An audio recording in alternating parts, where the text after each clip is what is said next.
3 जुलै 1948 या वर्षी इस्लापूर मिशन, जे की मराठवाडा मुक्तीसंग्रामातील एक महान क्रांती आहे, या दिवशी निजाम राजवटीच्या जुलमी सत्तेविरोधात एक क्रांतीची ज्योत हुतात्मा जयंतराव पाटील आणि त्यांच्या सहकाऱ्यांनी करून दाखविलेली होती.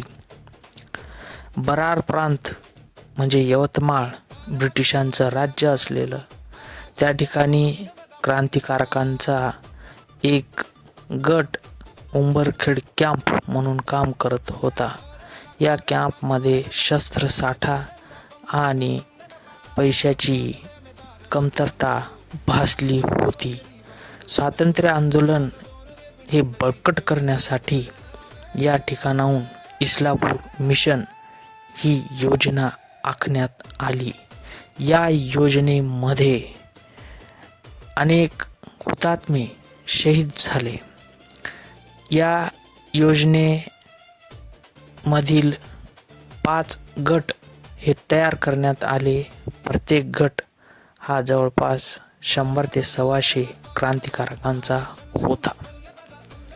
या निजाम राजवटीने मोठ्या प्रमाणात रझाकार, कासिम रजवी, रोहिले, इत्तेहादुल मुस्लिम संघटना या क्रूर संघटनांनी मोठ्या प्रमाणात सामान्य हिंदू जनतेचे शोषण केले. त्यांना व्याजाने पैसे दिले. व्याजाचे पैसे परत न मिळाले त्यावेळेस त्यांना सामान्य शेतकऱ्यांना पकडून दोरींनी बांधून झाडाला उलटे टांगण्यात येऊ लागले आणि मिरच्याचा धुब्बा करून त्यांना अनंत यातना ह्या दिल्या गेल्या.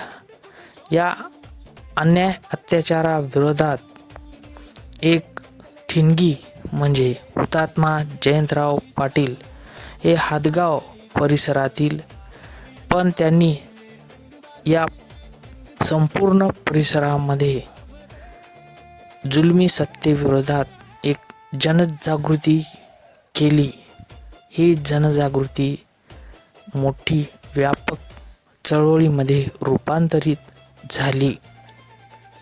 1724 मध्ये मोगल बादशाचा सरदार निजाम उल मुल्क याने मराठवाड्यातील 5 जिल्हे, कर्नाटकातील 3 जिल्हे, आंध्र प्रदेशातील 8 जिल्हे असे 16 जिल्हे मिळून हैदराबाद स्टेट राज्य निर्माण केले. यामध्ये 7 हे मोगल तसेच विशेष करून निजाम होऊन गेले.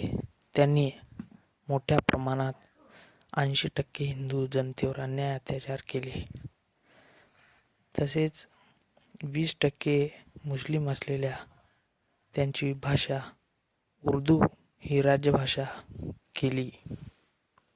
80,000 चौरस मैल हा निजामाचा भूपरिसर होता. साहेबराव बारडकर, बाबासाहेब मोहन शर्मा व जगदीश नामदेवराव, दिगंबरराव उत्तरवार, जयंतराव पाटील, अमृतराव थेरबनकर असे दिग्गज तुकड्यांचे नेते होते.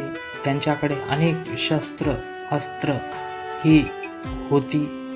ठरल्याप्रमाणे स्वातंत्र्य सैनिकांची सशस्त्र तुकडी ही मुरली तांड्यावर मध्यरात्रीपर्यंत थांबून होती. पैनगंगा नदी पार करून म्हणजेच सहस्त्रकुंड धबधबा पार करून इस्लापूर पोलीस ठाण्यावर पोहोचली. त्या रात्री पोलीस घोडेस्वारांची तुकडी ही वाढली होती. पहाऱ्यावर असलेल्या पोलीस गार्ड बंदूक झडणार तोच टॉमी गन व स्टेन गनचा त्यांच्यावर वर्षाव झाला. हे अंतर सुमारे 100 फुटाच्या वर असावे.